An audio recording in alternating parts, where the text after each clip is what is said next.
Hello friends, welcome back to my channel Dastaan TV.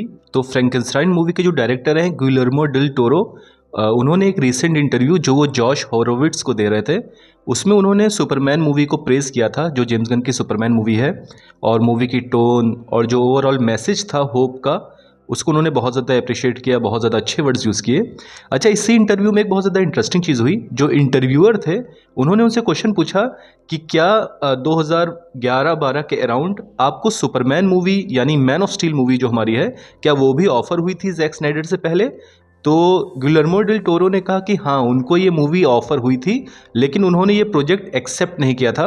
Because उनका ये कहना है कि उनकी जो स्टोरी टेलिंग रहती है, आपने अगर उनकी मूवीज़ देखी हैं, उनकी पूरी जो फिल्मोग्राफी है, वो काफ़ी ज़्यादा डार्क और गॉथिक टोन वाली रहती है।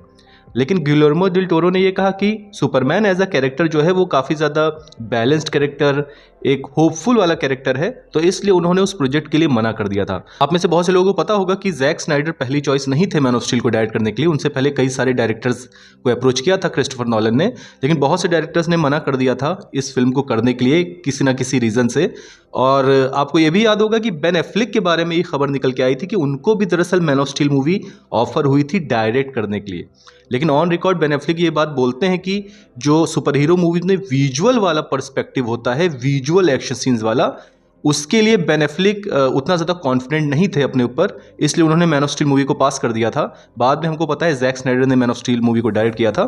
तो गिलर्मो डेल टोरो ने कहा कि उनकी जो स्टोरी टेलिंग की टोन रहती है थोड़ी डार्क और गॉथिक, यही रीज़न था कि उन्होंने मैन ऑफ स्टील मूवी को डायरेक्ट नहीं किया था।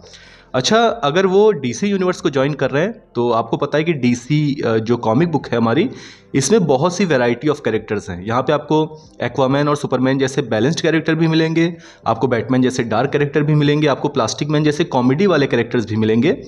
तो इतनी ज़्यादा कैरेक्टर्स की वैरायटी है, तो गिलर्मो डेल टोरो अगर फ्यूचर में डीसी यूनिवर्स को ज्वाइन कर रहे हैं तो गाइज आप ज़रूर कमेंट सेक्शन में बताइएगा आपको क्या लगता है, कौन सा कैरेक्टर उनके लिए बहुत अच्छा रहेगा लाइव एक्शन में अडाप्ट करने के लिए।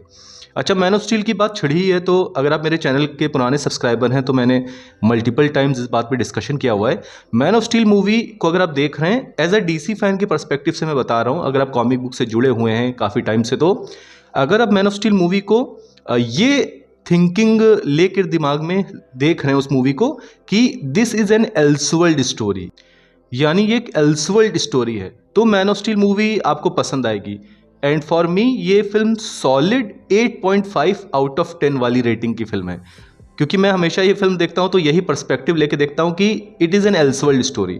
लेकिन अगर आप इसको उस पर्सपेक्टिव से देखेंगे कि जो हमारी लीनियर टाइमलाइन, जो लीनियर कैनन वाला जो सुपरमैन है, जो होपफुल सुपरमैन है, जिसके कंधों पे आप एक पूरा यूनिवर्स खड़ा करना चाह रहे हैं, लाइव एक्शन का यूनिवर्स जो आप चाहते थे कि एमसीयू से डायरेक्ट टक्कर ले, उस पर्सपेक्टिव में man of steel movie DC fans की नज़र में फेल होती नज़र आती है। क्योंकि कॉमिक बुक की जो टोन है सुपरमैन की, वो एक यूनिवर्सली अपीलिंग टोन है, यानी ऐसी टोन है सुपरमैन की जो बहुत ज़्यादा वाइडर ऑडियंस को अपील करती है। बड़े लोगों को भी वो पसंद आएगी, किड्स, फैमिली, वो सबको अपील करती है, ये सुपरमैन की टोन रहती है। तो अगर दिमाग में ये पर्सपेक्टिव लेके चल लें कि ये मैन ऑफ स्टील दरअसल एक एल्सवर्ल्ड की स्टोरी है मेरे लिए, तो आपको मैन ऑफ स्टील पसंद आएगी। लेकिन अगर आप इसका डायरेक्ट कंपेरिजन करेंगे कॉमिक बुक वाला जो हमारा सुपरमैन है, जो उसका होपफुल टोन है, वहाँ पे मैन ऑफ स्टील के जो रिव्यूज़ होते हैं वो बहुत ज़्यादा पोलराइजिंग हो जाते हैं। और गाइज, मैंने शायद बहुत पहले इस बारे में बात की हुई है, मेरा ये पर्सनल ओपिनियन हमेशा से रहा है कि अगर वार्नर ब्रदर्स रश ना करता डीसी एक्सटेंडेड यूनिवर्स को बनाने के लिए, या वो अपने दिमाग में ये चीज़ लाता ही नहीं कि हमको एक कनेक्टेड यूनिवर्स बनाना है, और मैन ऑफ स्टील को वो एक ट्रिलॉजी देता, एक सेल्फ कंटेंट ट्रिलॉजी जैसी क्रिश्चियन बेल के बैटमैन को मिली है, यानी मैन ऑफ स्टील बनती, मैन ऑफ स्टील 2 बनती, मैन ऑफ स्टील 3 बनती, सिर्फ सुपरमैन की जो क्रिप्टोनियन मिथोलॉजी है उस पर फोकस करके, तो आई थिंक ये one of the best superhero trilogies बन सकती थी। लेकिन आपको पता है कि वार्नर ब्रदर्स ने बहुत ज़्यादा रश किया था कनेक्टेड यूनिवर्स बनाने के चक्कर में, और फिर फ्यूचर में क्या हुआ वो बताने की ज़रूरत नहीं है। तो ये हमेशा से मेरा एक ओपिनियन रहा है मैन ऑफ स्टील मूवी के बारे में। मैं ऐसा नहीं कह रहा हूँ कि कोई ख़राब फिल्म है मैन ऑफ स्टील, मैंने कहा कि अगर आप एल्सवर्ल्ड की पर्सपेक्टिव से देखेंगे तो ये एक बहुत ज़्यादा सॉलिड मूवी है। 8.5 आउट ऑफ 10 ये मेरी पर्सनल रेटिंग है, मैं इसको उसी पर्सपेक्टिव से देखता हूँ। लेकिन वो डीसी फैंस जो इसको उस पर्सपेक्टिव से देखते हैं कि एक ऐसा सुपरमैन जिसको हम एक बहुत बड़ा सिनेमैटिक कनेक्टेड यूनिवर्स बनाएंगे जो कॉमिक बुक जैसा हो, एक वाइडर ऑडियंस को अपील करे, वहाँ पे शायद इस मूवी की जो टोन है वो इसके आड़े आ जाती है। प्लस जो कंट्रोवर्शियल पॉइंट रहा है इस फिल्म का कि जनरल जॉर्ड को जो मार देता है सुपरमैन, मैं हमेशा यही मानता हूं कि शायद उस चीज को टाला जा सकता था। उसके बजाय जनरल जॉर्ड को अगर फैंटम जोन में भेज देता हमारा सुपरमैन, तो आई थिंक एक बेटर चॉइस रहती।